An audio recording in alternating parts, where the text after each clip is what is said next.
Hello and welcome to Ant RC. What have we got here? Not difficult to guess. An MC6 rolling chassis. I've just video called Andrew. He is currently putting the axles and shocks together on his. Wow, this just looks fantastic. I've skipped a process of the video a little bit.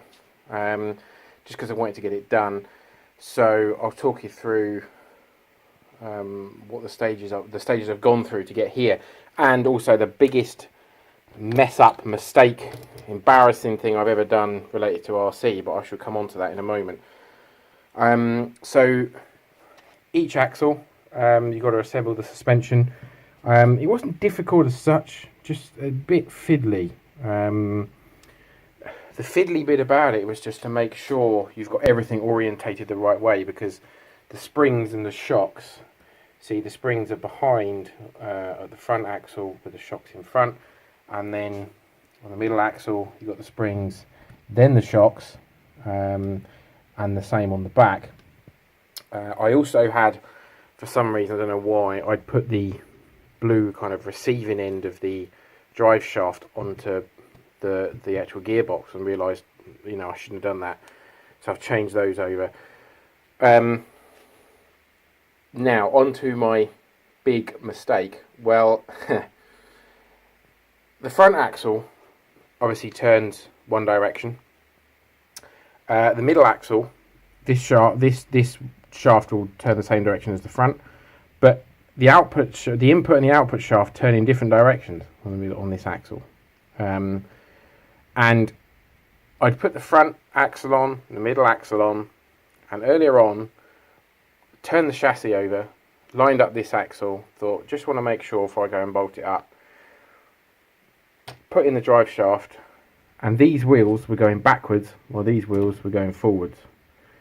And I sat there and then started looking at this, thinking, right, so the input and the output are going different ways. I got myself in a hell of a mess, very confused. Ended up taking all the suspension off of the second axle and stripping it open, making sure it was okay, and of course it was fine.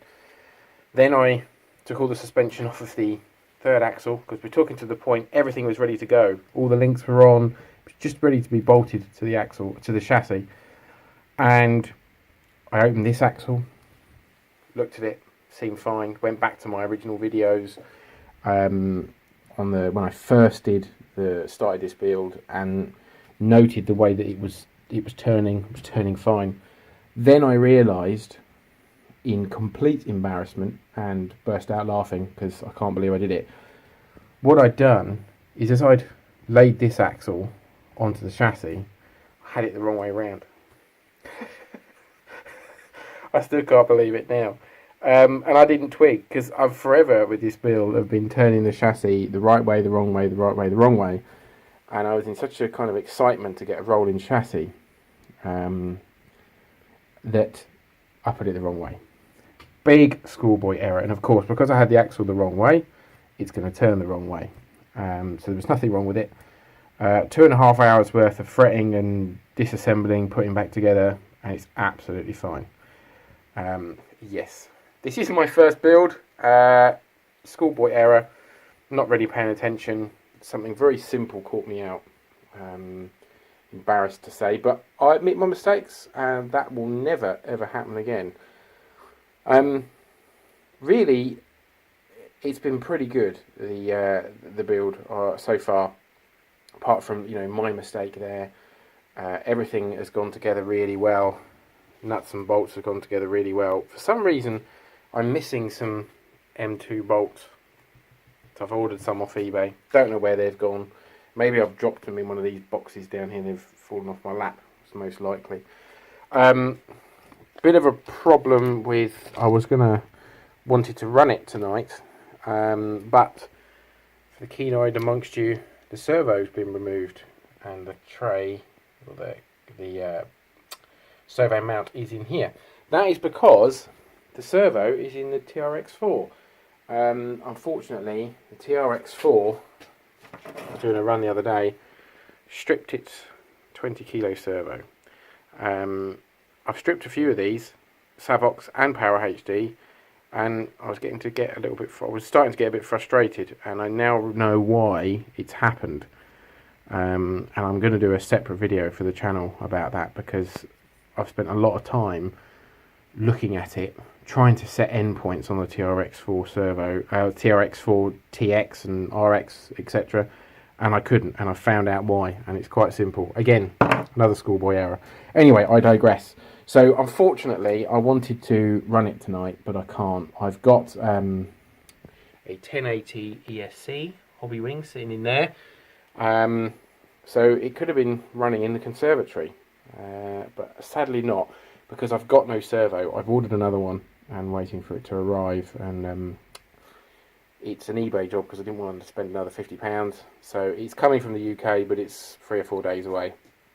So none of the steering links are on at the moment, so if you try and move it, the steering will just go left and right. So I am not going to be silly, I'm not going to run it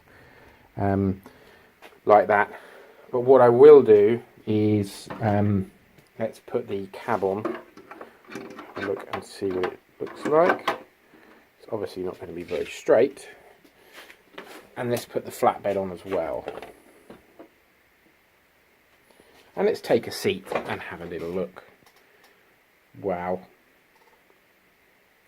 Now she's starting to come together. That looks incredible. I can't believe that's my truck. Tad excited. What a beast. What a beast.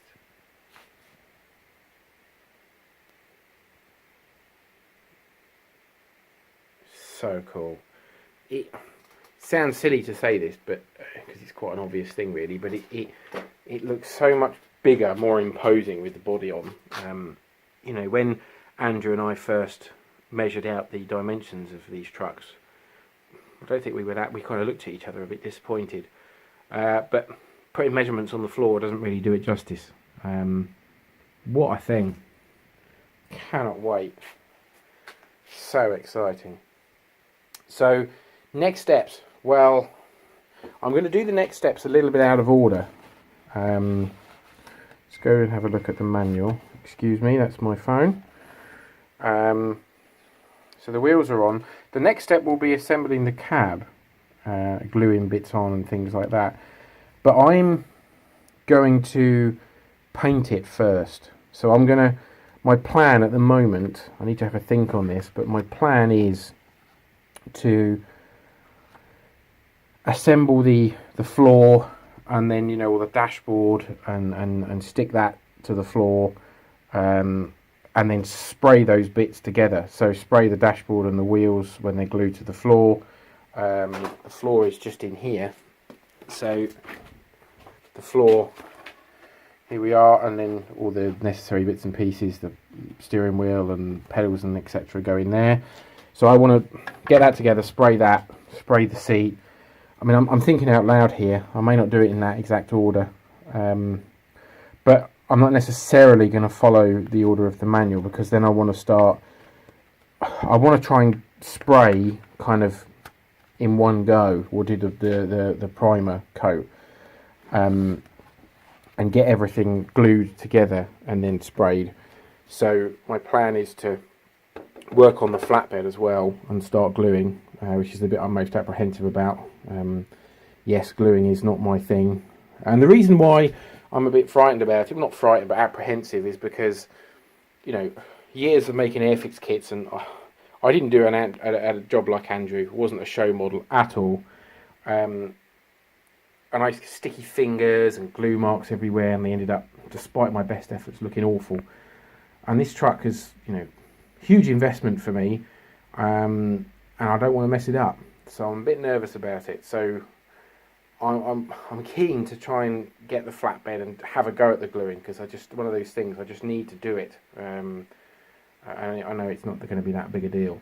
So yeah, the build isn't necessarily going to be as per the manual step by step, which is going to take a lot of thinking. I'm going to have to plan that and think about what my next move is. So as for videos, if they haven't been slow enough already, I apologise to those that have been itching for the updates, but I, you know, quite busy. It has taken me some time. We have got other things running for the channel, and we're trying to do a lot of videos and bits and pieces. So, and also I don't want to rush it. So videos may not come as quickly, or they might become more often. I might actually, you know, glue a bit and do, you know, report on progress. They might be more often, they might be shorter. I don't quite know yet because I'm not sure the time scale and how I'm going to succeed. But yes, so silly mistake with the axle aside, I am really chuffed, and Andrew is not far behind now. He has a lot more time than I do, although he says he doesn't, but that's a lie. And I can't wait to see his rig built up, because this looks impressive enough, so the 8x8 is going to be fantastic. Anyway, thanks for watching, thanks for following us. I hope you're enjoying the build, and please stay tuned for more updates soon. Bye for now.